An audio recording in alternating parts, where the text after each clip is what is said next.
And what you can't see there is that the total cost of the therapy is about $17,000.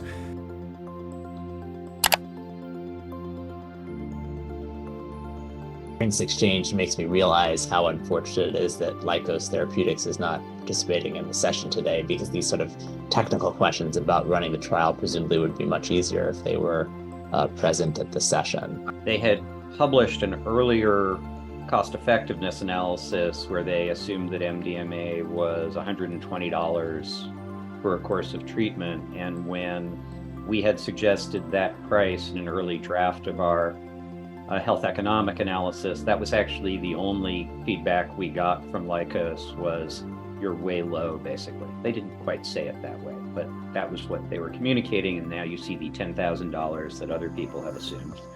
So I think proponents for this treatment would say that this is a way to give patients access to a new treatment or a better treatment. But if you ask conservatives or critics or whatever you like to call it, like me, I'm more skeptical. We have to keep in mind that this treatment consists of 84 hours of therapist time compared to 18 to 16 hours of therapist time for already existent good evidence-based treatments. So I'm a bit skeptical whether this would actually improve access to effective treatments for many patients.